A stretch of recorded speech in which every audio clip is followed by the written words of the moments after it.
Bienvenue dans Défense Zone, votre podcast spécialisé dans les questions de défense et de sécurité. Chaque semaine, en plus de nos entretiens avec des militaires, policiers, gendarmes, entrepreneurs et autres experts du secteur, nous vous proposons un court résumé des actualités qu'il ne fallait pas rater ces derniers jours. Ministère des Armées. La récente alliance stratégique entre KNDS et Leonardo, un géant italien de la défense, marque un tournant significatif dans l'évolution du programme européen de chars de combat principal, le MGCS. Initialement, l'appel d'offres Future Main Battle Tank, la FMBT de la Commission européenne, impliquant divers acteurs européens, dont Leonardo, semblait concurrent au MGCS franco-allemand. Cependant, des clarifications ont été apportées par Boris Pistorius, ministre allemand de la Défense, et son homologue français Sébastien Lecornu, affirmant que les gouvernements restent décisionnaires sur leurs besoins militaires. Le MGCS, qui vise à remplacer les chars actuels par un système de combat terrestre de nouvelle génération, a connu des blocages dus à des divergences entre les industriels, principalement sur l'armement du futur char. Le projet, relancé après une entente sur les besoins communs, a évolué avec l'annonce de la collaboration KNDS-Leonardo. Cette alliance vise à créer un groupe européen de défense consolidé, renforçant les capacités de production et de développement en Italie, et met l'accent sur l'électronique de défense terrestre. La coopération inclut également le développement et la maintenance des chars Léopard 2 A8 pour l'armée italienne, soulignant une intégration plus profonde des efforts industriels européens en matière de défense. Bien que cette évolution ait été saluée par le ministère français des Armées comme une opportunité pour l'industrie française, elle soulève néanmoins des questions sur l'impact de cette alliance sur le rôle de Thales, un concurrent de Leonardo, et sur la participation globale de la France et de l'Allemagne au MGCS. Dans ce contexte complexe et en évolution, l'implication de l'Italie en tant que membre à part entière du programme MGCS est désormais envisagée, conformément aux discussions entre les ministres de la Défense français et italiens. Cette intégration de l'Italie pourrait rééquilibrer les dynamiques de pouvoir au sein du programme et influencer l'avenir de la coopération européenne en matière de défense terrestre. Tension en mer Rouge.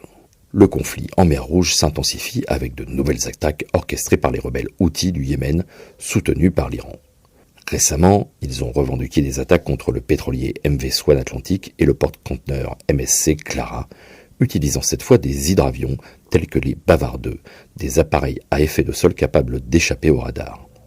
Bien que l'étendue des dommages sur le MSC Clara reste inconnue, le MV Swan Atlantic, quant à lui, a subi des dégâts limités. Ces attaques croissantes ont conduit des compagnies maritimes majeures telles que Maersk, Hapag-Lloyd AG et le français CMA-CGM à suspendre temporairement leurs activités dans la zone du détroit de Bab el-Mandeb. Cette décision souligne l'impact significatif de ces incidents sur le commerce maritime international.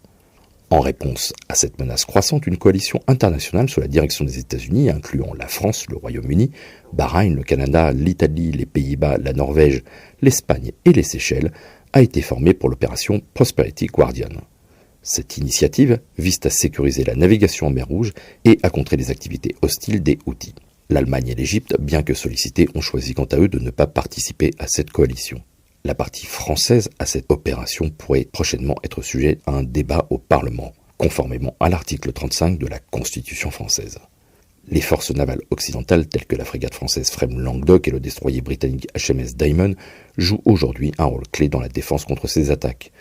Le Diamond a récemment abattu un drone hostile avec son système surface Air Sea Viper, tandis que l'USS Carney américain a intercepté 14 drones kamikazes. Quant à la Freme Languedoc, nous en parlions déjà dans de précédentes brèves, elle a protégé plusieurs navires grâce à des tirs d'Aster 15 contre les drones Houthis.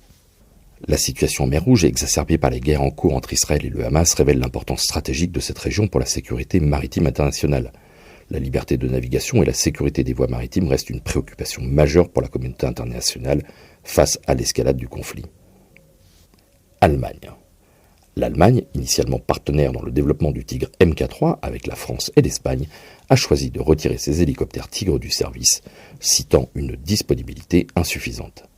Après avoir envisagé l'AH-64E Guardian Apache de Boeing, le ministère allemand de la Défense a opté pour l'hélicoptère léger d'attaque H-145M d'Airbus hélicoptère, déjà utilisé par ses forces spéciales. En mars, il était prévu d'équiper 24 des 82 H-145 commandés avec des capacités anti-chars, pour un coût estimé à environ 3 milliards d'euros.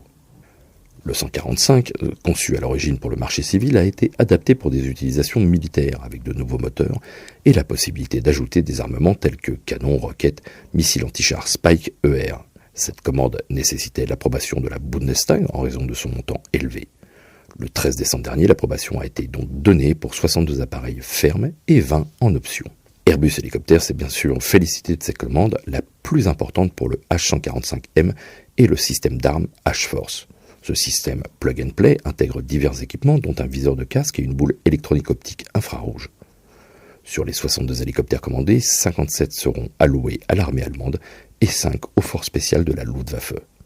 Le BAINBW, l'agence fédérale allemande pour l'équipement militaire, a confirmé que le H145M remplacerait le Tigre et a précisé que la commande incluait également des pièces de rechange, des simulateurs, la formation du personnel et divers services pour 7 ans. Le 145 est décrit comme un hélicoptère polyvalent capable d'être équipé pour des missions de reconnaissance et doté de systèmes électroniques d'autoprotection. Cette décision d'achat des H145 a été recommandée par le think tank SWP, qui considère cette solution comme provisoire et un compromis entre la coopération franco-allemande et le renforcement de la base industrielle européenne. L'Allemagne, de son côté, s'est engagée auprès de l'OTAN à fournir jusqu'à 48 hélicoptères d'attaque d'ici 2032.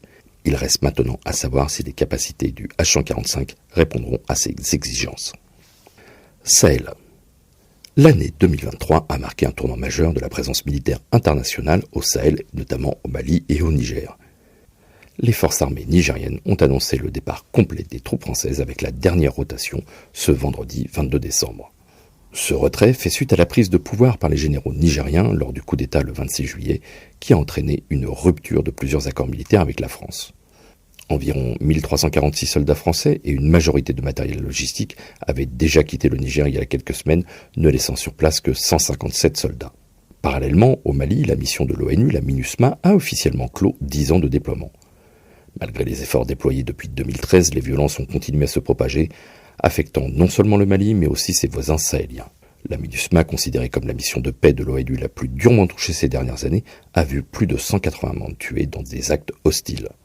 Cependant, l'engagement de l'ONU a été reconnu pour avoir protégé de nombreuses populations et renforcé les capacités locales en matière de droits de l'homme. L'armée allemande, de son côté, a également terminé sa mission au Mali avec le départ des derniers soldats allemands de Gao. Depuis 2013, environ 27 500 casques bleus allemands ont contribué à la stabilisation de l'État malien. Cette décision de retrait marque un changement dans la stratégie de la Bundeswehr qui avait prévu initialement de prolonger sa présence militaire jusqu'en 2024. Ces retraits interviennent dans un contexte de tensions croissantes et de relations en évolution entre les pays de la région et leurs partenaires occidentaux. Le Niger en particulier rompt progressivement les liens avec certains partenaires, tout en renforçant sa coopération avec le Burkina Faso et le Mali. Les sanctions économiques et financières de la CEDEAO imposées au Niger après le coup d'État du mois de juillet demeurent en place, conditionnant leur allègement à une transition courte.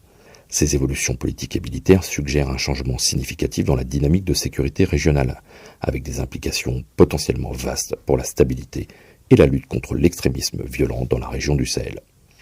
Police nationale. Un vaste coup de filet dans les quartiers nord de Marseille a récemment marqué un tournant significatif dans la lutte contre le narcotrafic. Récemment, l'Office anti-stupéfiants de la police judiciaire de Marseille, avec l'appui de la force d'intervention de la police nationale, a réussi à interpeller 9 personnes impliquées dans un important réseau de trafic de drogue dans la cité du Plan d'Aou, située dans le 15e arrondissement. Parmi eux, 4 présumés dealers, y compris le chef du réseau, ont été mis en examen et placés en détention provisoire.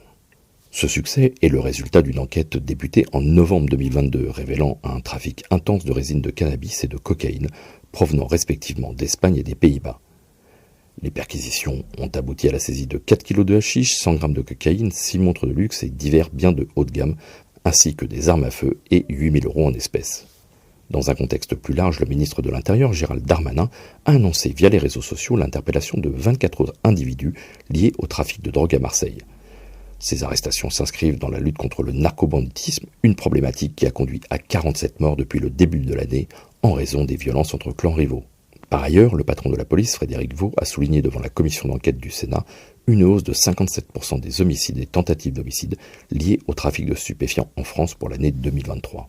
En outre, le parquet de Marseille a annoncé la mise en examen de 20 personnes parmi les 26 interpellées, suspectées d'être liées à un même groupe criminel. 12 d'entre elles ont été placées en détention provisoire. Cette opération ciblait des figures clés de ce groupe dans l'espoir de démanteler l'organisation responsable de la majorité des violences et assassinats liés au trafic de drogue dans la ville. Ces séries d'arrestations et de procédures judiciaires témoignent de la détermination des autorités françaises à combattre efficacement le trafic de drogue et à réduire la violence qui en découle, tout en soulignant l'ampleur et la complexité de ces réseaux criminels, notamment à Marseille. Voilà pour l'essentiel de l'actualité cette semaine. Pour en savoir davantage sur cet univers et pour découvrir tous nos articles et reportages, rendez-vous sur notre site internet défense-zone.com. Pour plus de brefs, d'articles de fond et de photos, nous éditons également tous les 3 mois un magazine papier que vous pouvez recevoir en étant abonné à notre espace premium. Il vous permettra aussi d'avoir accès à des contenus exclusifs sur nos différents supports. Vous trouverez tous les liens nécessaires dans la description de cet épisode. En attendant, nous vous souhaitons une bonne journée et nous vous donnons rendez-vous la semaine prochaine pour un nouveau résumé de l'actualité des forces de défense et de sécurité.